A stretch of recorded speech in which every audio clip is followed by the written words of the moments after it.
Saio hau Nafarroako gobernuak diruz lagundu du.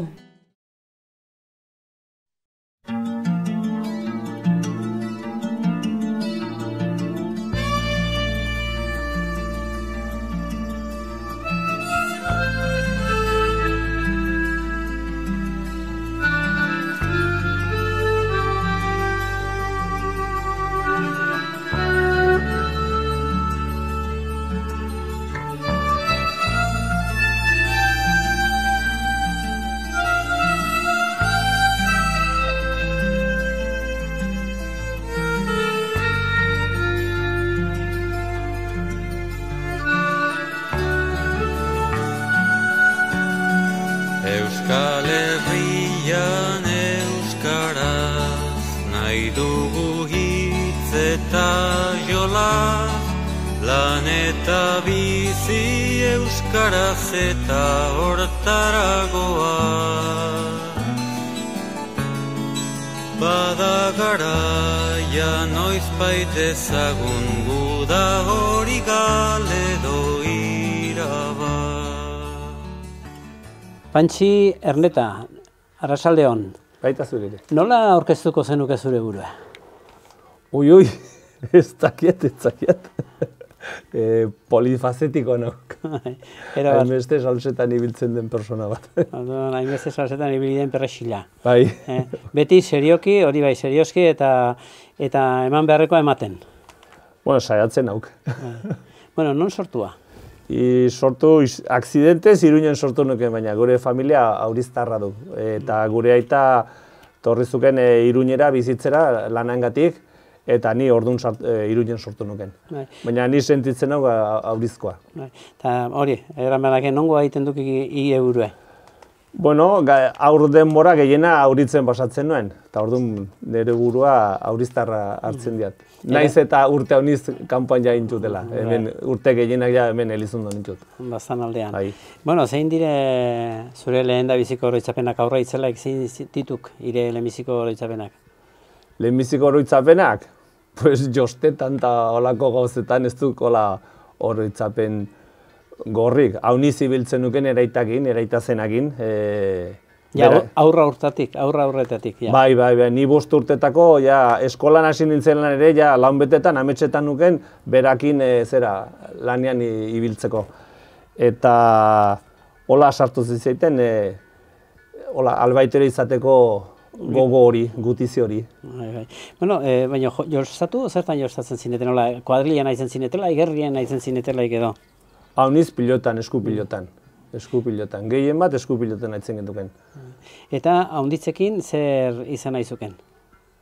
Ni betidanik nahi nuen edo sendagilea, medikoa edo albaiteroa. Bietako bat, berdin zizaiten. Ni oroitzenak 10 urtetako eskatu nuela, ikasi nuela erregei getzela, eskatu nuen, eskeleto bat montatzen aitzeko, bazitola muskulo guztiek eta 10 urtetan manakizkiken muskulo guztien izenak eta zurren izenak eta arras gogokoan nien hori. Eta musikan ere bai, txiki datik? Bai, musikan ere, nire bi arreba gaztenak sartu zituken konservaten ikastera eta ordu nire amak errantzuen eta honek zertaz ez dugu sartiko. Eta azkenean ni nau gelditu den bakarra musika munduan. Besteak utzi ziteken, nik segitzen diat. Bokazioz edo alabeharrez, ze ikasketa egin zituken? Nituen musikan, egin grado emio deitzen da, grado hortaina, hor utzi nien ikasketak. Eta gero, besteak egize, albaitero ikasi nien. Non ikasi? Ikasketak Zaragozan nintzen.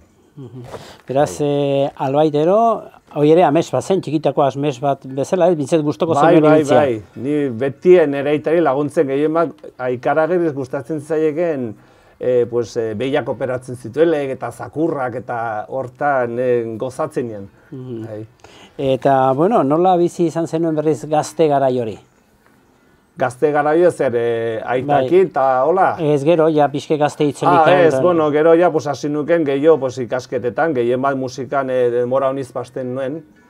Eta, konservatorio zela, eta ez dakiz zela, eta gero sartu nintzen 14 urtetako txistulari bezala Iruñeko udaletxeko taldean. Eta hor sortu ginean beste lehenbiziko izan zen txaranga bat, txaranga fanfarre deitzen ginen orduan, fanfartxut izenekoa, eta orduan ja 18 urtetan disko bat grabatu ginen, garai hortan fama handia izan zuena, eta, bueno, arraso oroitzako golietak ditut, garai hortan. Elkartzen zate oraindik, eta juntatzen zate? Ez gutxitan, horiekin gutxitan. Ja, urrundu gaituk, bakotxa bere aldera. Eta baita ere, gazte garaietan, kirol zalea ziren? Bai, kirol zalea. Ni haitzen nuken eskupilotan eta futbolean gero 13-14 urtetan sartu nuken azkar futbolean, eta ja sartu beharrean nintzen talde batean pixka serioisago, eta holako batean gimnasia irakasleak errantzaten bazakien lasterka ongi aitzin nintzela, ja nahi nuen cross batean parte hartu eta irabazi. Eta hasi nintzen eta lasterketa guzik irabazten duten, eta aliatu nintzen azkenean Espainiako selezionera eta dena, cross munduan aitzen nuken. Parisen aitu nintzen Espainiako selezionan munduko txapelketan. Eta bueno, denbora politika izan ziren, oaini baitut gazte denborako rekorrak, Nafarroko rekorrak baitut, 5.000koa junior, beste 2 rekord junior nintzelaik, 3.000 metroetan, eta bueno, arraso itzapen polita, baina orduan erabaki behar izan nuen edo ikasketetan segitu edo kirolean, eta ez dakite orduan kirolan mundua sosik etzen. Etzuken sosik eta orduan erabakinean dudei gabe ikasketetara jo behar nuela. Denbora honiz, kentzentzaken entrenatziak eta horrelak? Denbora honiz ez, justo itzen baina llegatu zen momentu bat Espainiako selezioen exigitzen zutela behartzela noiz nahi konzentrazioneak eta gero behar nukin nuela goizian eta txalean entrenatuta nik ezinezko. Karrera iten hasi nuken eta orduan klaseak 8 hasten ziren eta etzen manerik. Gazte rebeldia izen ditzen? Ez, bat ere. Txintxoa, erabat? Bai. Etxetik kanpo bizitzen ze adinekin hasi ditzen? Zaragozara ganintzelek, 18 urtetan. Eta hori, ze ikusi zuken aurrera pauso bat bezala, askatasun moduan, edo nahiago izango zuken bagian etxean gelditu? Ez, nik etxetik atrean nenean. Baina ikusten nuen, denbora hauniz galtzen zela, hasi behar ginuen orduan, ez duk orain bezala, gu bazkariek eta afarik gu prestatu behar izaten ginoen, txandak aiten ginoen, piso batean nuken, baina hortan denbora hauniz galtzen zen. Eta ni jarrian nintzen, ohituratuan nintzen, nire ama gauza guti egiten zazkiteken, eta beti nintzen edo musika, edo kirola, edo ikasketak beti zerbait egiten nahi nuken, edo aktuazioneak eta mila salsetan ibiltzen nahi nuken orduan, garai hartan. Sensazioa izan du, gazte garai hori azkar joan zela, agudo joan zela? Bai, Zaragoza joan zela, ez da azkar joan zela, han pareta baten kontra bezala jo nuen, han dena ikastea zen, ala beharrez, gero etxean erakutsi behar baizen, emaitzak. Eta emaitza txarrik gure etxean etzen erakusten al. Beraz, alde hortatik guratxoak zorrotze ziren, erran dute eskatzen zuten. Ez duk eskatzen zutela, gu 8 aurrideak intuken, eta orduan, sosa justo eratzen zuken, ezin zinuen erran, eske ez dena suspendu jutu, 4 edo 5, eta berriz errepikatu ordu, gure etxean hori ezin ezkazuken. Beraz, aurrera atera behartzen, eta ardurakin hartzen zenuten zeuk ere. Bai, 8 nahi arreba gaituk eta 8 karrerakin atrakintuken. Bueno, erran nomada izan zara edo gustatu izan zaitzu leku berean bizitzea? Tokatu zaiak leku ezberdinetan bizitzea, baina leku bizitzan beti ongi sentitu nau. Zaragozan izan nintzela aski gustora nuke, gero nuen 6 hilabete Arabako probintzian, eta nire gustora, eta gero azkenean torri nuke nuen, eta ja, 32 urte bazamazkiat hemen. Bastandar, ja. Bastandar ez, bastaren gustora, baina enau bastandarra sentitzen. Hori zaila izaten du, garras bastandarrak eta hori beste batzun dakutzi beharko. Hori bera. Bueno, lana eta bizitza nola uztartu dituzu? Bizi lanerako edo lanain bizitzeko? Lehenbiziko urteak lanekoa erabat laneko bizi nuken. Orduan albaitaritza enpresa sortu ginuen, eta egunak ez zuen ordu aski nahi gintuen lan guziak egiteko. Bai, gustokoa izan duzu, egin duzuna? Bai, oso gusto. Gehien lehenbiziko urteak. Lehenbiziko urteetan harremana oso ostu izaten ginen klientekin, zeren orduan esplotazio txikia ziren, eta edozin egunean sartzen gintuken, 15-20 etxetan. Eta haunizetan, ordu denbora hartan, haunizetan etxera sartzen ginen, sukaldera sartzen gintuken, igual paperak egiteko, edo faktura egiteko, kobratzeko, eta gero denborakin esplotazioak handituz gen ziren, eta harremana gantzen pixkat urrunduz. Ja ezautzen zinen persona bat esplotazio hortan, edo bi persona, baina lehen ezautzen gintuen etxeko guziak. Aurrak nola sortzen ziren, eta xaharrak, eta familiako berri guziak baina ezkigun.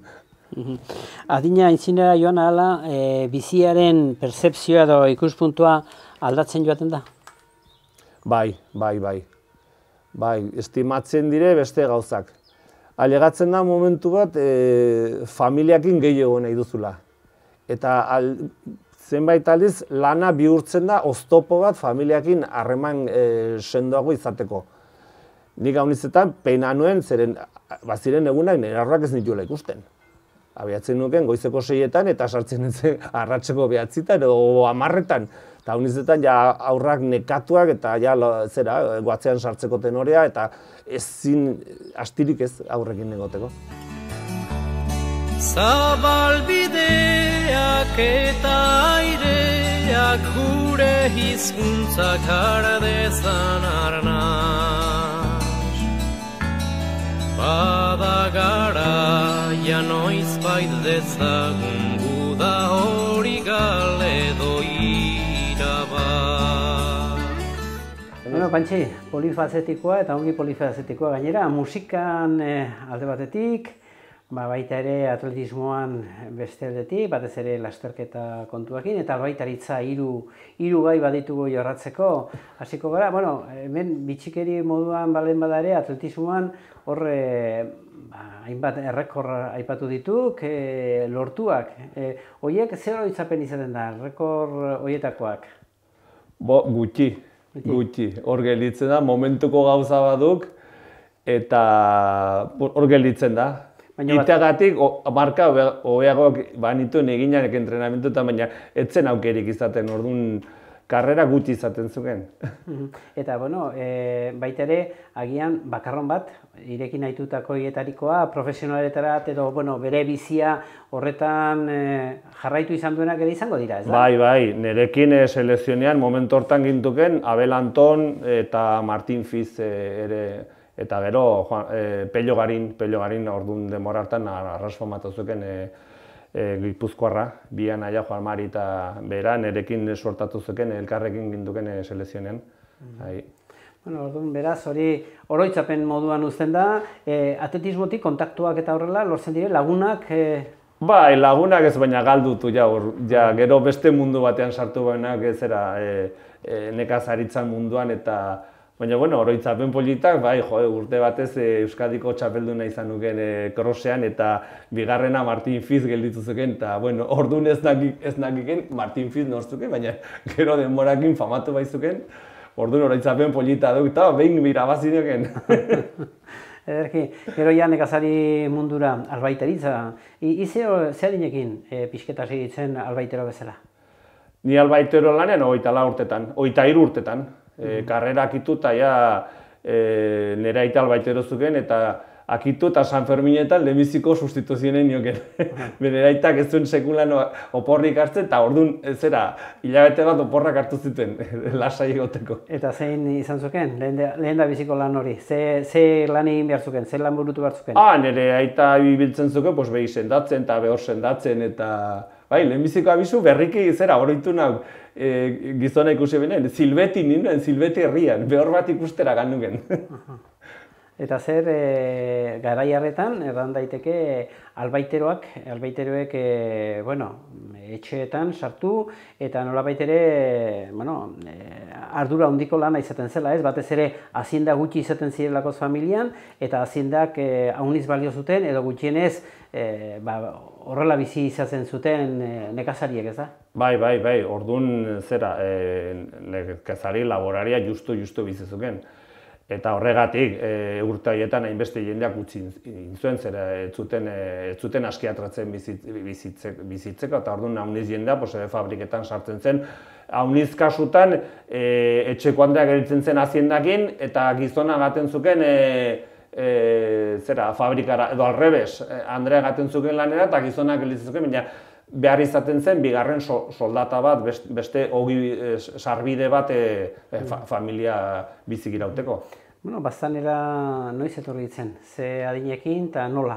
Bai, torri nuken labatonei eta 6-en, eta Pellok deituta, Pello Astiz eta Jose Manuel Azormendikin hiruk montatu ginen albaitaritza, eta orduan beste lagun batek utzi zuen eta behar zuten preciso beste albaitero bat. Eta ni eginean nituen 6 hilabete Araban eta segido Baietzarren egen. Lehenagotik Pello Astiz ezautzen nien eta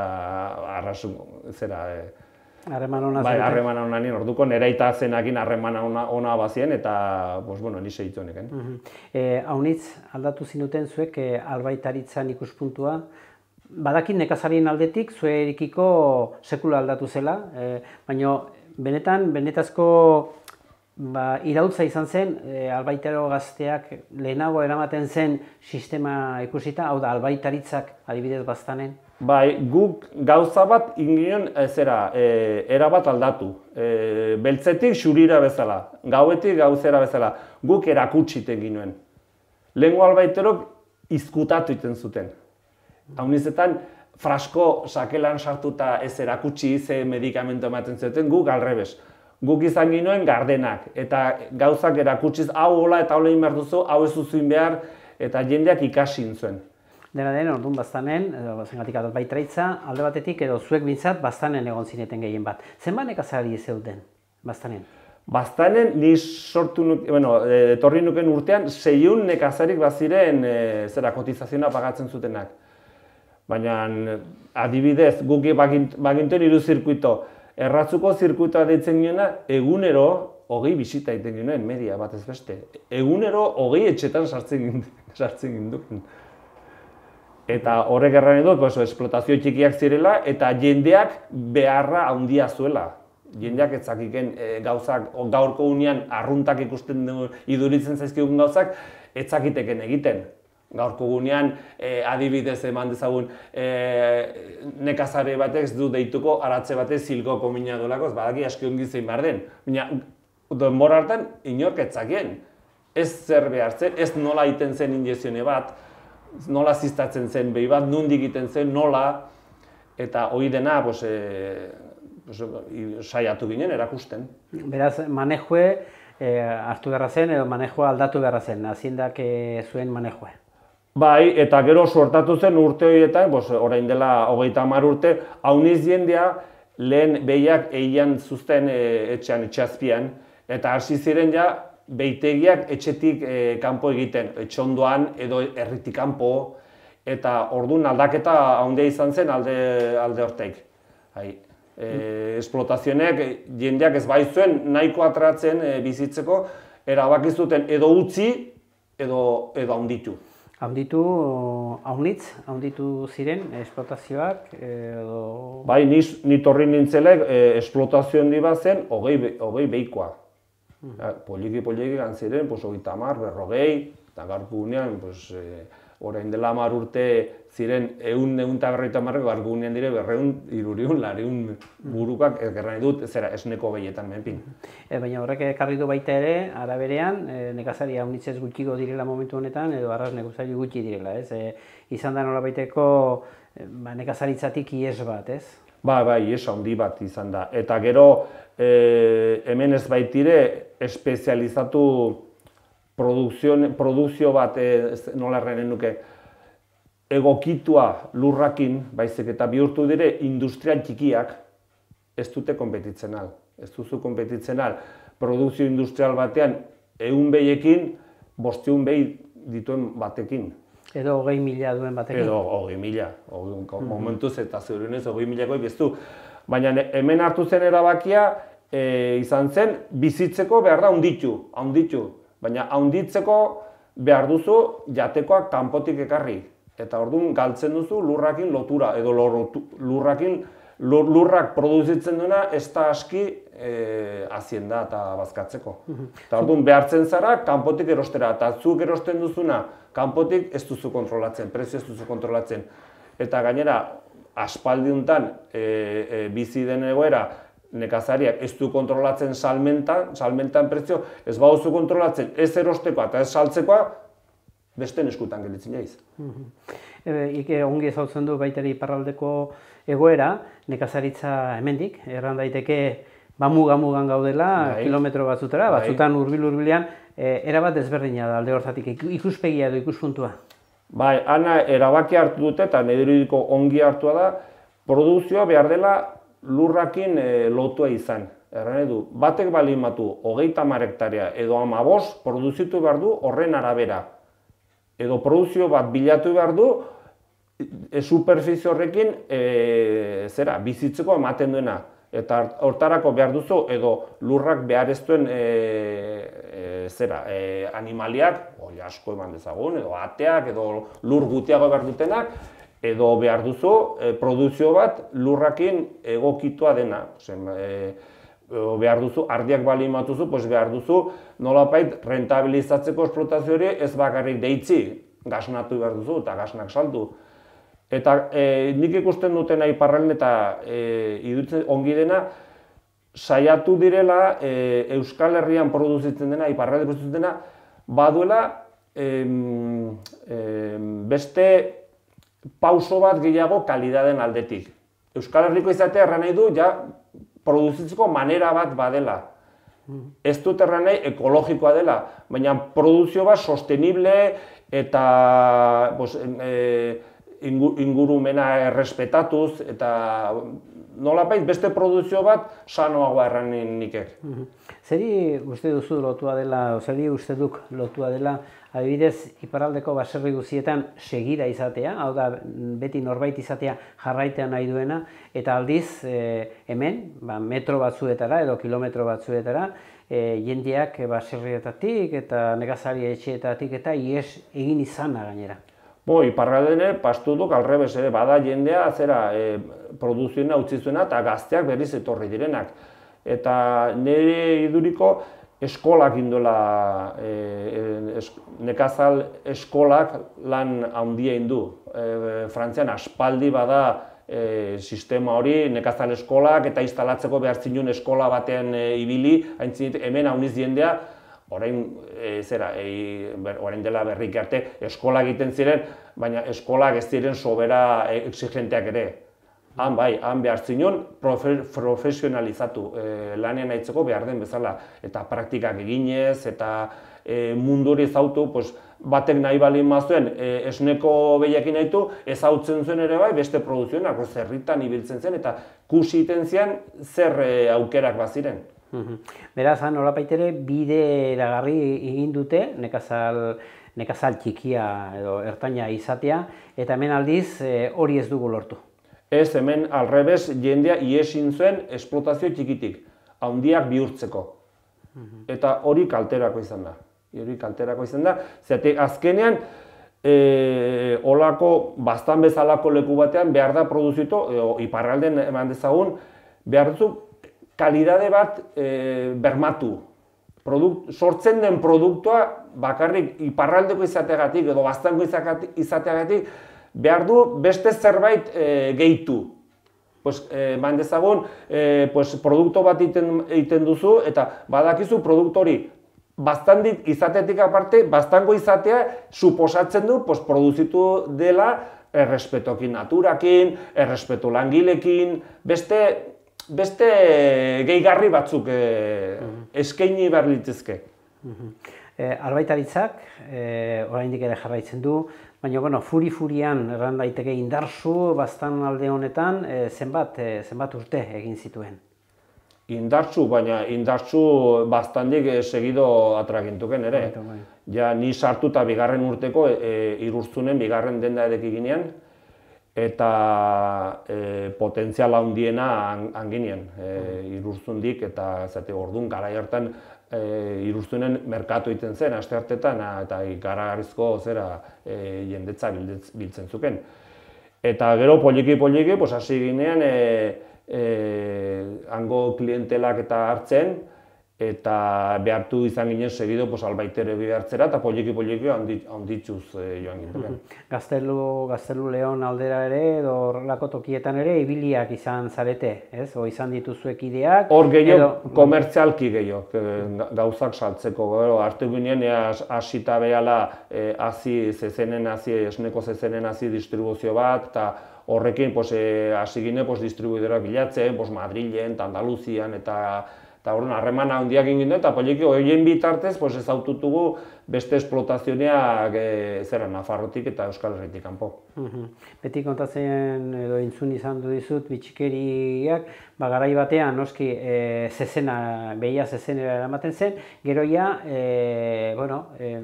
inseminatu egiten zen. Hasiera batean hori gainera beti albaiteroak egiten zuten, adibidez, zure aita izango zen hortan lehendakarietariko bat. Nire aita izan zuken Nafarroan lehenbiziko kasi inseminazioen behien inseminatzen hasi zena, orduan horregatik auriztik Iruñera etorri zuken, zeren hartu zen orduan zen inseminazioneko zentro zezenak eta bai ziren, orduan haziak kendu eta dena prestatzen zen, eta berak ardura hartu zen hori zuzentzeko.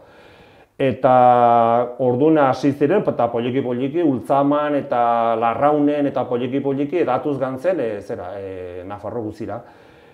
Eta gero esplotazioak handitu ziren bezala, nekazari berak ikusi zian lan hori berak intzezakela.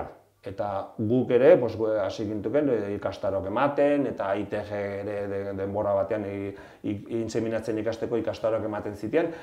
Eta inseminazioa du gauza bat gelditu dena albaiteron lanetan esplotazio txikitan bakarrik. Esplotazio handitan ez gaituk sartzen inseminatzera. Oia, espezializatzen dire dena bakotxa badu norbait badakiena edo badire bat badakiena. Hala duk, bai. Nondik etorri zen, adibidez hori, ze lekutatik, Estatu Batuetatik, Frantzitik, inseminazioaren kontua? Non hasi zen lehen da bizi? Inseminazio kontua, Europa lehenbizikoa aintzinatuak izan ziren italianoak lehenbizien. Baziren sistema italiano deitzen zena, eta gero Holandan hasi ziren, eta poliki datu zen leku guzetara. Baina niok lehenbizikoak izan ziren holandesak eta italianoak. Eta hori ikastaroak unibertsitatean ematen ziren horrelakoak, edo tokian berean ikasten zenuten, hau da aintzindari albaitero bat zenutela ikasten zenuten?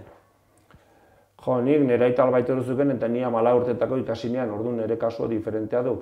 Baina normalean jendeak ikasten zuen beste albaitero batekin. Haunizetan lanean hasita gero.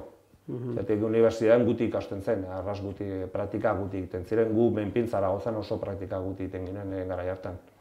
Nola bizitzen zen, batzuetan erran nahi dut, albaiteroak erran daiteke potere ekonomiko normal bat, baina ongi zen bat izaten zen, garai batean bintzet, eta beste aldetik, haunizaldiz sartu behar izatea, nekazari etxe batean, hon ikusten zenuen pobrezia nagusi zela. Hori nola bizitzen zenuten zuek? Gure generazioa duk, lehenbiziko generazioa ikasketatik eginta aberastu ez garenak. Zeren guk gintuen soldatak parekatu ziren fabrikak batean irabazten zuenekin, guk ez ginoen irabazten denboraz bezala 3 aldiz gehiago edozeinek baino. Baina, zenbait etxetan miseriak ikusi dugu. Baina ikusi dugu jendea aberastu denare bai, aberastu ongi bizi zena. Gu baino, baltzen jendea gu baino hobekiago bizi zena nekazaritzatik. Baina, nik uste dut azkeneko generazio, gure generazioen gauzak berdindu indirela. Klase media batean sartu gaitu denako gehienak. eta ezinean zirenak klase hortara llegatzeko utzi zuten. Bueno, albaitaritzak eboluzio bat eman izango du baita ere, zaran daiteke, orain nolabaitera ari gara, hazienda esnea produktiboa direnak, gaur egun ja, gehiago agian jendearen lagun edo maskota izaten diren albaiteroak ikusten dira. Eboluzio bat ematen ari da hortan? Bueno, evoluzioa aspaldia zehazuken, baina orain pentsatzen dut 10-etik 9 lan hortan nahi direla albaiteroak. Albaitero gu bezala, ibiltzen ginen bezala, ja ez da biz behar, Nafarroan itzen gaitu 15 bat edo 20 bat gehienez. Eta ez da gehiago behar. Zenbat zesaria egin dituk ire bizitzan, behiei, noski? Lehenbiziko urtetan, hau nizaitzen nuken, gero beste lan batean hasi nintzen reproduzioan, zenbat ez da diarik ere, 300 bat edo initzen dut. Beraz, pentsatzen dut, jendeak ere horretan ere, aldaketa izugarria, ez? Garai batean hori pentsa ezina zen, ez? Behi bat, zesaria bat egitea, nahi dut, hori dela 1 urte edo 60 urte ere. Bai. Zesaria egite hemen Nafarroan hasi zintzen, orain dela 50 urte, lehen abik ez zeniten. Bueno, eta momentu batean ja, hori pixko bat alde batera uzten duzu, aldaketa bat ematen da zure bizitzan, eta, bueno, bertze polifazetiko kontu honetan, berriz ere heltzen diozu, hasieran lehendabizikoa izan zenari, hau da, musikari. Bai, gazte nintzela, orduan trompa ikasi, bueno, lehenbizien txistu jotzen ikasi nuen, eta gero orduen konservatorioan etorri zuken Paristik Pascual Aldabe lesakarra sartu zen 2. urtean zuzendaria bezala, eta arek pausatu zaten, bulkatu zaten, trompa jotzen ikasi behar duk, eta hola zen, nik hasi nintzela ez nagiken trompa bat zertzen, eta geroztik kasi bizi guzia arekin nindut. Trompa, eta zer du, ze berezitasun du trompak zuretzat, zer ematen dizu?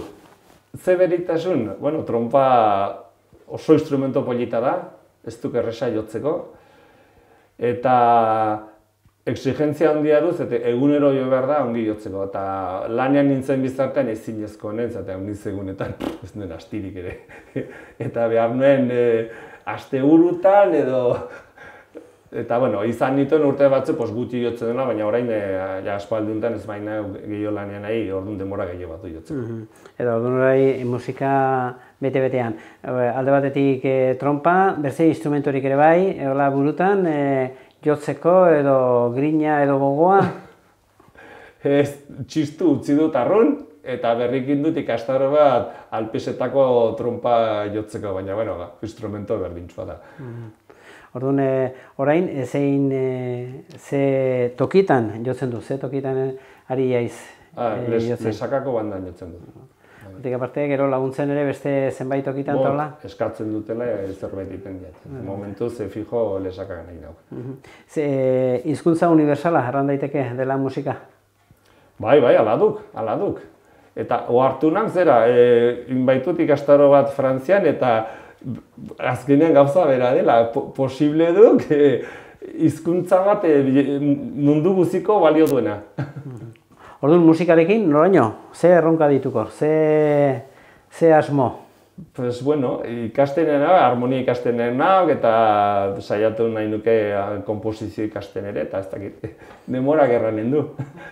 Orduan irekia dago, norabait etorkizuna? Ez dut helbururik. Ikasten nahi nauk, ikasteagatik, eta, bueno, bidean nauk.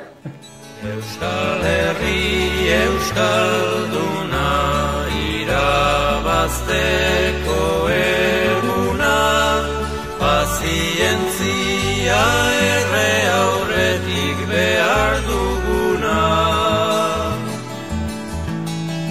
Ez aldakizu euskara dela euskaldun egiten gaituena. Bueno, Pantxi, iruditzen zaik gizartearekin konprometitu behar dela? Gizarteakin? Behar ginuke gehiago. Niok orain dela 40 urte hauniz gehiago konprometitu gintukela. eta gaurko gunean iruditzen zait solidaritatea galdu dela arrunt. Gauzak gertatzen direlik eta egun batez hartzen duk 50 WhatsApps eta gero ja biharren gunean itzaltzen da eta gero paso egiten dugu denek. Iruditzen zait, gehien galdu dena soziedade honetan duk solidaritatea. Natura zaintzen dugu? Natura denetaik. Hemen herritan gehiago. Hiritan ikusten du ikarragizko problema dela hondakinekin. Ez dakit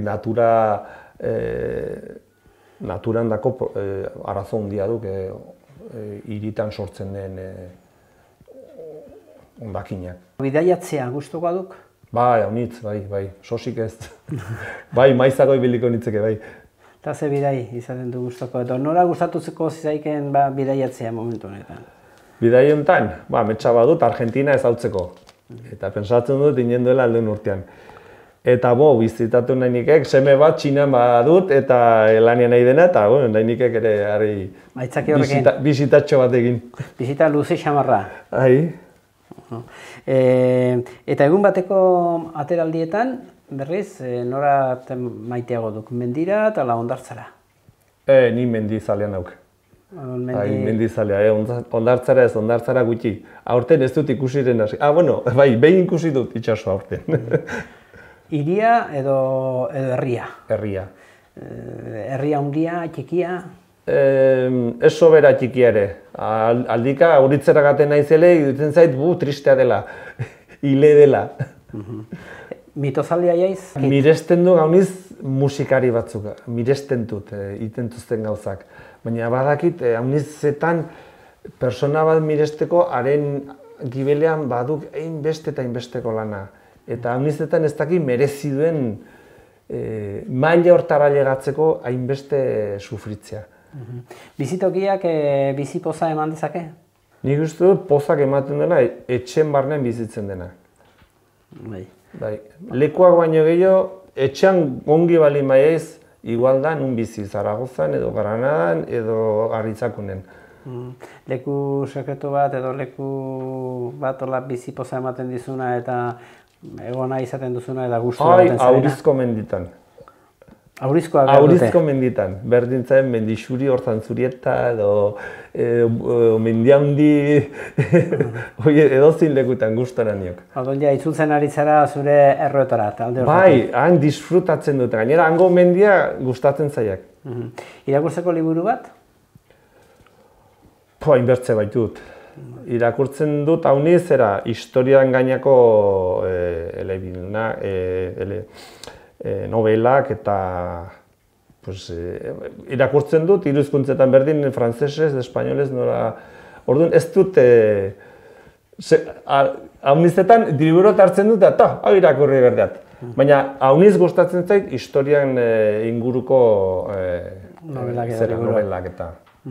Filme bat, pelikularen bat? Nau sobera zinezale, baina aldika sorpresak izaten dire.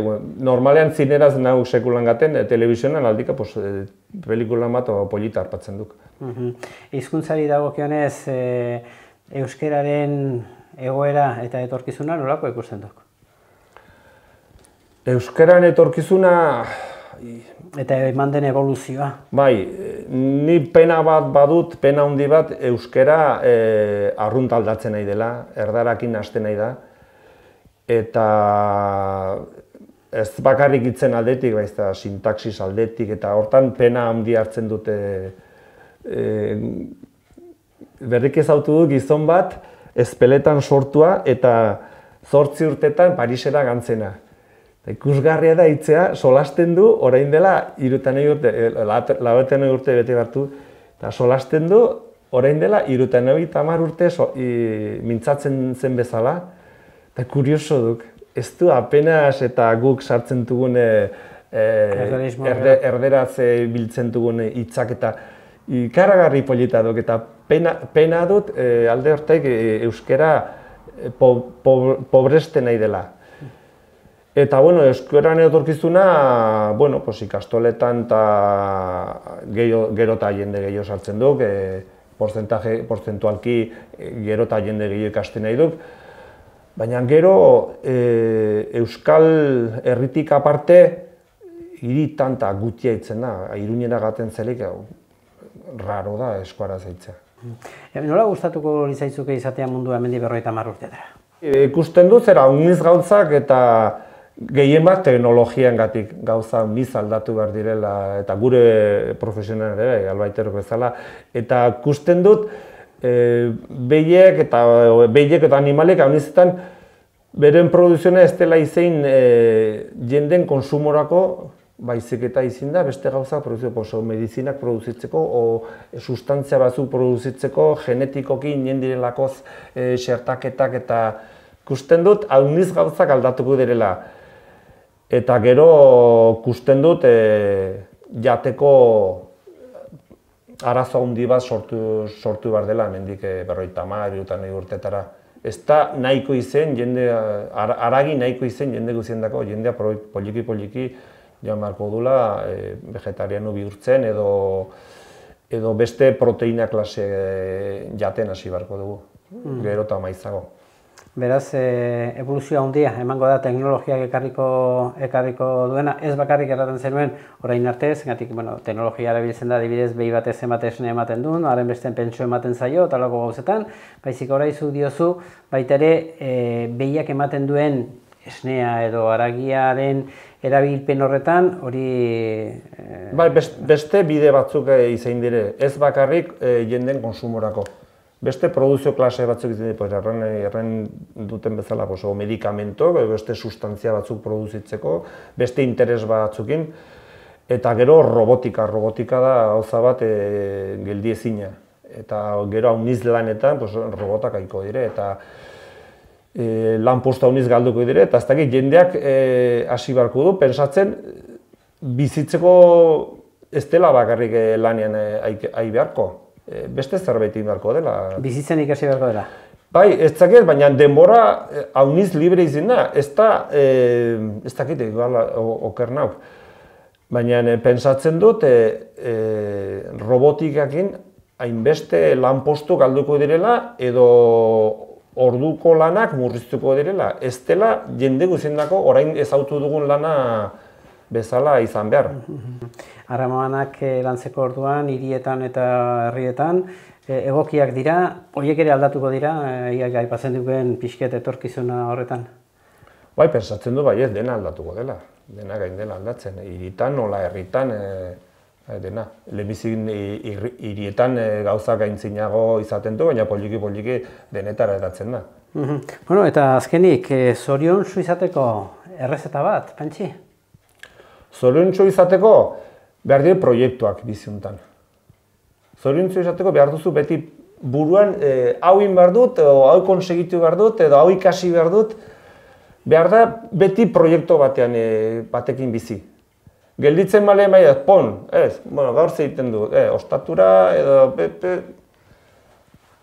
hoi niretako tristea da, eta gero lagunak behar dire, lagunak. Ez familia bakarrik, lagunak izan behar dire, zoriontsu biziteko, baina haunizetan burua behar da okupatu eta zoriontsu izateko behar duzu aktibitate zerbait. Pantxi Erneta, 3 hitzetan. Musikoa,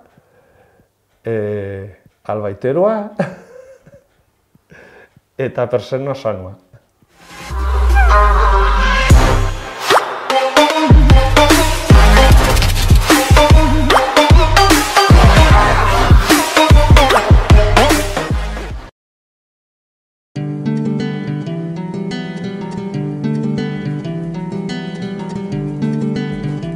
Saio hau Nafarroako Gobernuak diruz lagundu du.